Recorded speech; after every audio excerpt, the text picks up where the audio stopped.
Avant de partager votre document Excel, il est conseillé de vérifier si celui-ci peut contenir différents problèmes.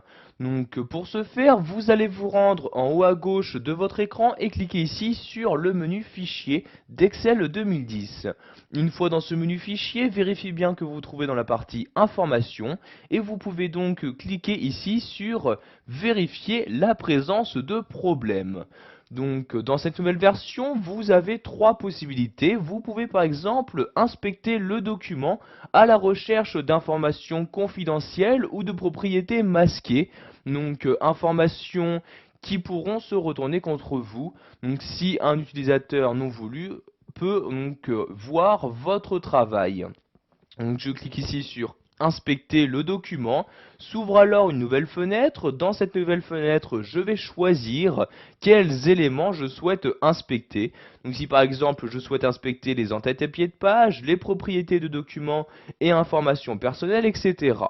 Donc ici je vais tout inspecter donc à la recherche de n'importe quelle erreur. Je clique donc je coche bien donc toutes les cases et je clique ici sur Inspecter comme ceci. Donc une fois l'inspection terminée, vous avez cette nouvelle fenêtre qui vous affiche donc les problèmes rencontrés. Vous voyez par exemple ici pour mon document, je n'ai juste qu'un seul problème, il s'agit donc des informations personnelles.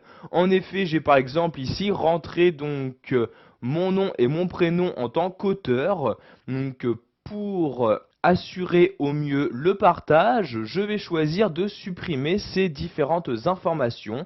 Donc tout simplement en cliquant ici sur supprimer tout comme ceci et les informations sont maintenant supprimées. Vous pouvez, si vous le souhaitez, choisir de réinspecter votre document en cliquant ici sur réinspecter. Donc je vais réinspecter tout, donc je coche bien tout et je clique ici sur inspecter. Et voyez cette fois-ci donc aucune erreur n'a été trouvée. Je peux donc cliquer ici sur fermer.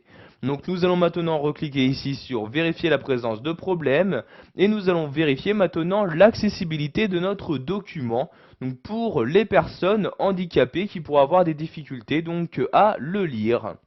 Je clique donc ici sur vérifier l'accessibilité. Vous avez donc maintenant le document qui apparaît avec à sa droite un volet, donc le volet de vérificateur d'accessibilité qui vous affiche donc les différentes erreurs et avertissements qui ont été rencontrés.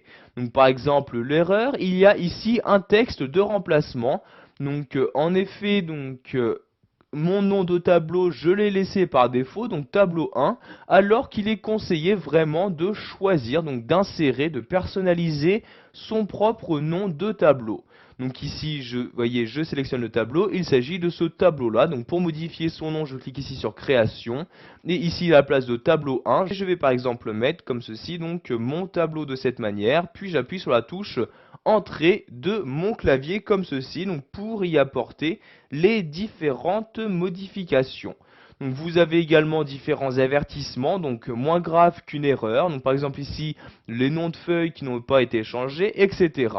Donc je vais maintenant fermer ce vérificateur en cliquant ici sur la croix comme ceci. Donc pour finir, je vais retourner ici dans le menu Fichier et cliquer de nouveau sur Vérifier la présence de problèmes. Et nous allons maintenant voir qu'il est possible également de vérifier la compatibilité de votre travail réalisé sur Excel 2010 par rapport aux versions antérieures d'Excel, comme Excel 2000, 2003 ou encore 2007. En effet, cette nouvelle version d'Excel contient de nouvelles fonctionnalités qui ne seront pas forcément compatibles avec ces autres versions. Donc je clique ici sur vérifier la compatibilité. Vous avez donc cette fenêtre-ci qui s'ouvre s'il y a des éléments qui ne seront pas compatibles. Donc par exemple ici le style de tableau que j'ai actuellement utilisé donc pour ce tableau ici en arrière-plan ne sera pas compatible avec les versions antérieures d'Excel. Donc comme ceci est indiqué dans cette partie-là. Donc si vous souhaitez que votre document soit pleinement compatible, il est conseillé, donc par exemple ici dans mon cas, de modifier donc ce style de tableau. Je clique donc ici sur OK pour fermer cette fenêtre et je sais donc maintenant que je dois modifier le style de mon tableau. Voilà, vous savez maintenant comment vérifier la présence de problèmes sur votre document, que ce soit en l'inspectant à la recherche de données personnelles ou encore en vérifiant sa compatibilité.